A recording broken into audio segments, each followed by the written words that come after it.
Hello everyone, welcome to our channel EnglishKul, where we are trying to improve our fluency, our confidence while speaking English. And for the same, we have taken the 100 days reading challenge, and this is the day number 12 of 100 days. And yesterday we have completed our chapter 14. Today we'll uh, complete chapter 15. Before starting next chapter, I will again request you if you are new to this channel, so please, if you find anything wrong or anything you want to improve in myself, so please comment me below. And also, I have shared a number, a community number where you can message me um, if you are also trying to use your English speaking confident or make a fluency better. So message me. Number is 98739 76739. I share the same number in description box as well. So it's chapter number 15. The cardinal rule of behavior change. In the late 1990s, a public health worker named Stephen Luby left his hometown of Omaha, Nebraska, and bought a one-way ticket to Karachi, Pakistan. Karachi was one of the most populous cities in the world by 1998. Over 9 million people called it home. It was the economic center of Pakistan and a transportation hub with some of the most active airports and seaports in the region. In the commercial parts of town, you could find all of the standard urban amenities and bustling downtown streets. But Karachi was also one of the least livable cities in the world. The unsanitary conditions lead to widespread illness and disease.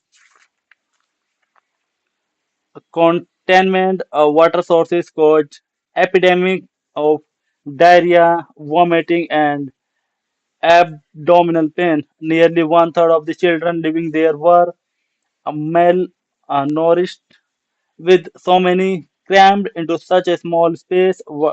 A virus and bacteria infection spread rapidly.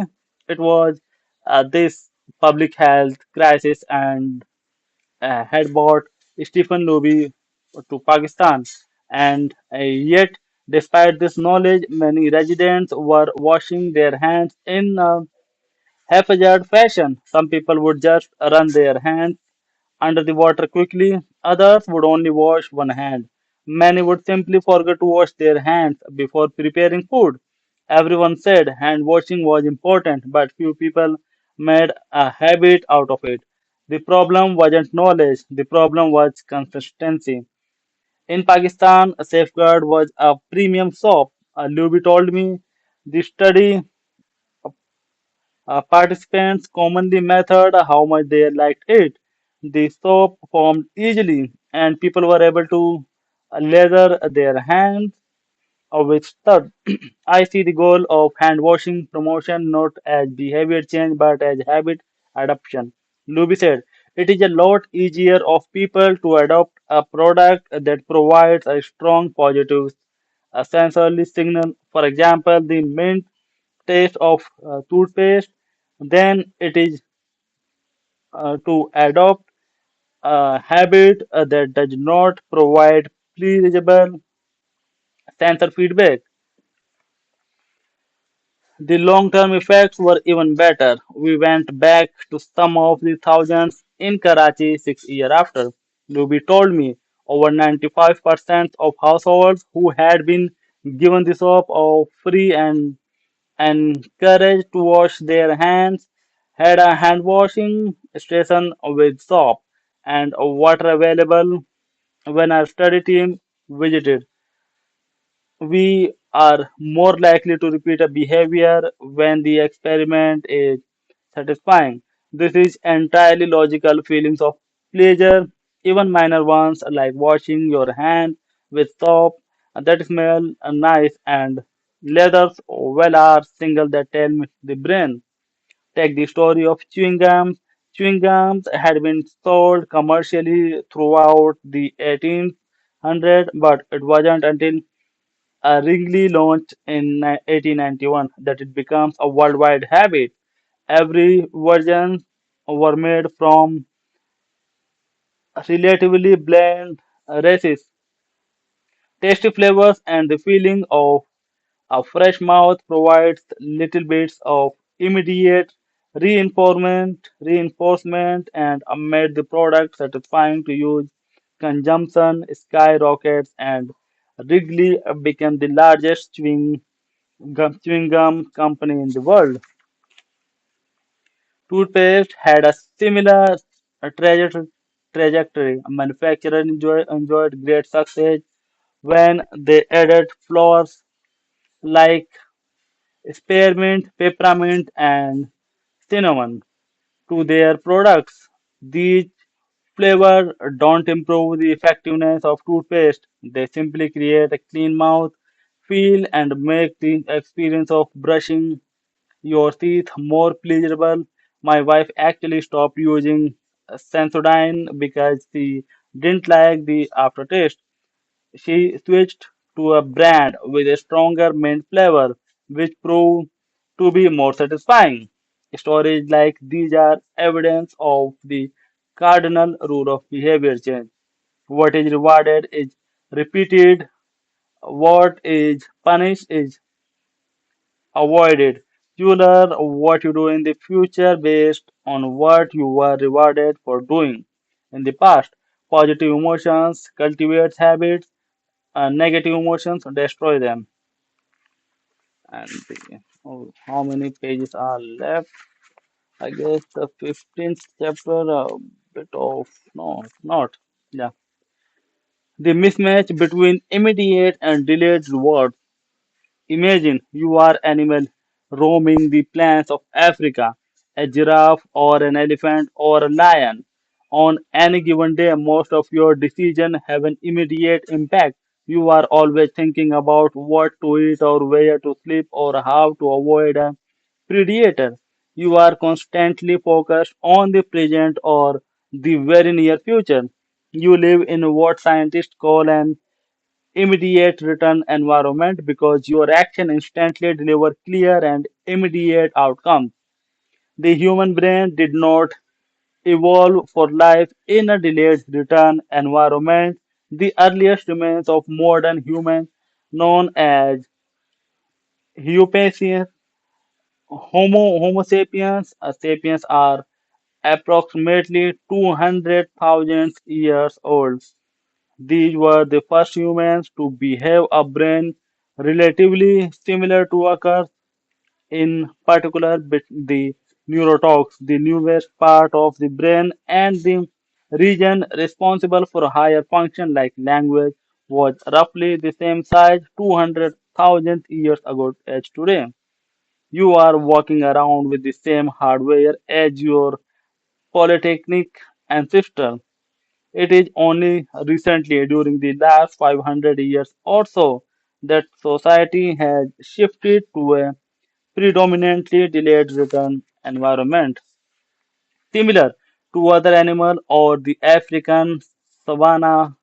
Our ancestors spent their days responding to grave threats, securing the next meal, and taking shelter from a storm. It made sense to the place a high value on instant gratification. The distant future was less of a concern, and after thousands of generations in an immediate return environment, our brain evolved to prefer quick payoff to long-term ones.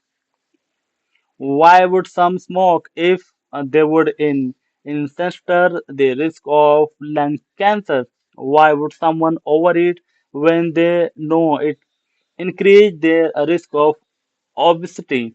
Why would someone have unsafe sex if they know it can result in sexually transmitted disease? Once you understand how the brain prioritizes rewards, the answer became clear. The consequences of bad habits are delayed while the rewards of immediate.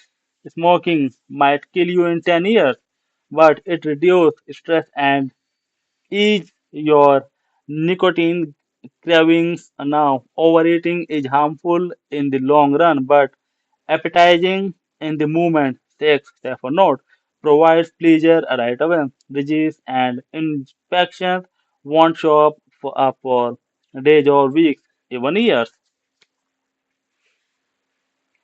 Put another way, the cost of your good habits are in the present, the cost of your bad habits are in the future. The brain tendency to prioritize the present moment means you can't rely on good intentions when you make a plan to lose weight, write a book, or learn a language. You are actually making plans for your future self. And when you envision what you want your life to be like, it is easy to see the value in taking action with long term benefits. We all want better lives for our future selves. However, when the moment of decision arrives, instant gratification usually wins. You are no longer making a choice for future. You who dreams of being filter or wealthier or happier. You are choosing for present you who wants to be full, pampered and entertained as a general rule of the more immediate pleasure you get from an action, the more strongly you should question whether it aligns with your long-term goals. With a fuller understanding of what causes our brain to repeat some behaviors and avoid others, let's update the cardinal rule of behavior change. What is immediately rewarded is repeated. What is immediately punished is avoided.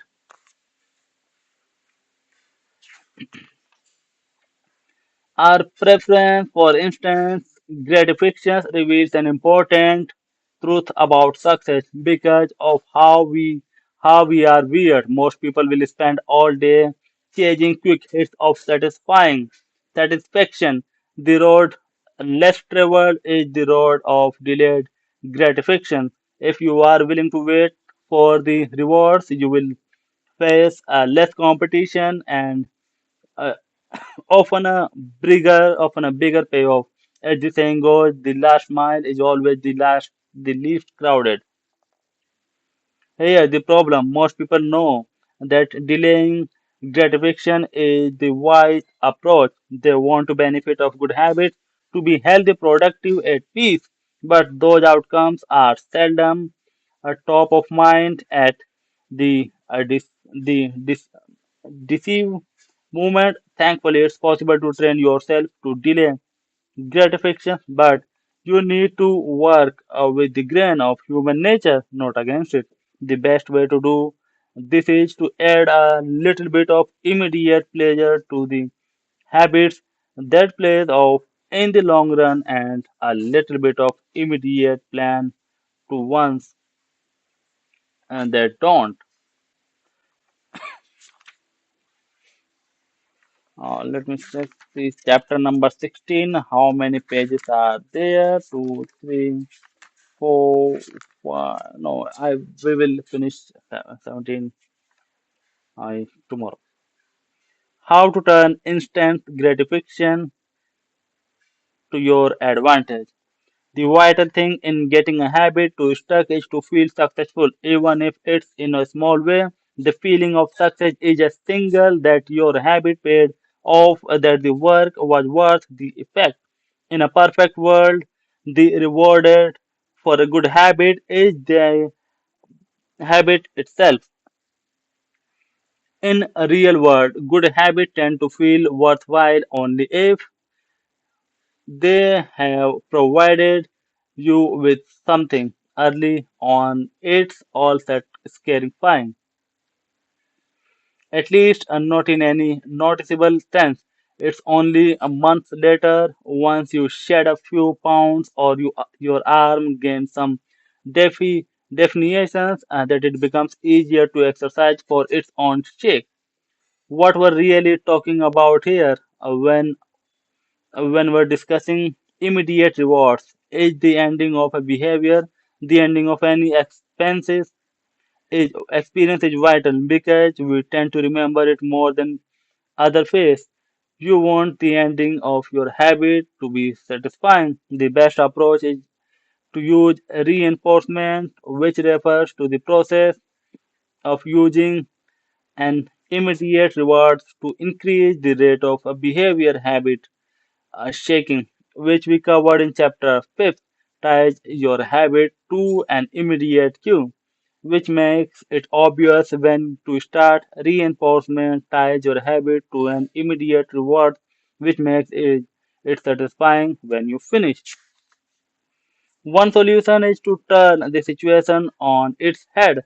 You want to make avoidance visible, open a saving account and label it for something you want, maybe a leather jacket. When you pass on a purchase, put the same amount of money in the account. Skip your morning letter. Transfer $5. Pass on another month of Netflix. Move $10 over. Pass. It's like creating a loyalty program for yourself. The immediate reward of seeing yourself save money towards the leather jacket piece. It is worth nothing that it is important to select short-term rewarded that reinforcement your identity rather than ones that conflict worth with it. Buying a new jacket is fine if you are trying to lose a weight or read more books, but it doesn't work if you are trying to budget and save money. Instead, taking a bubble bath or going on a le- leisurable walk are good example of rewarding yourself with free time, which aligns with your ultimate goals, one goals of more freedom and financial independence. Similar, if your reward for exercising is eating a bowl of ice cream, then you are casting votes for conflicting identities, and and it ends up being a wash. Instead, maybe your reward is a message which is both a luxury and a vote towards taking care of your body. Now, the short-term reward is aligned with your long-term vision of a being healthier person. Eventually, as instinct rewards like a better mood, more energy, and reduced stress kick in, you will become less concerned with chasing the secondary reward. The identity itself becomes the reinforced. You do not because it's who you are in it feel good to be you. The more habit becomes part of your life, the less you need outside encouragement to follow through. Incentives can start a habit, identity sustains a habit.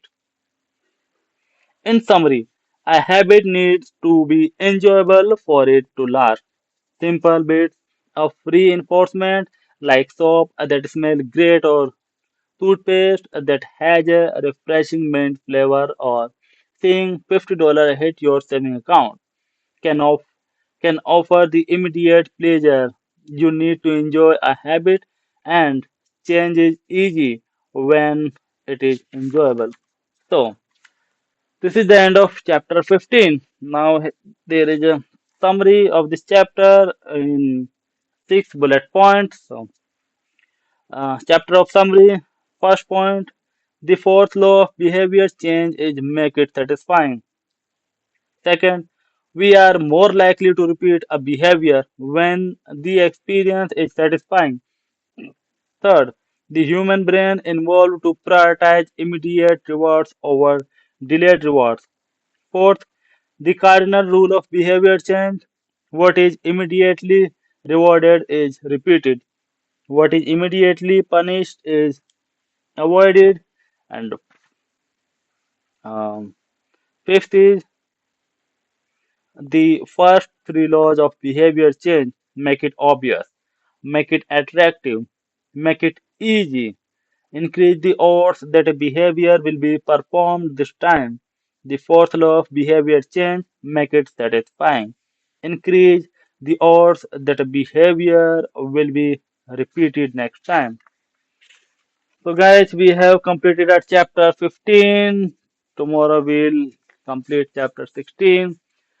So, guys, really, I am again and again requesting to you, please comment and increase your confidence while speaking English with me. I am also in the journey of the achieving the same.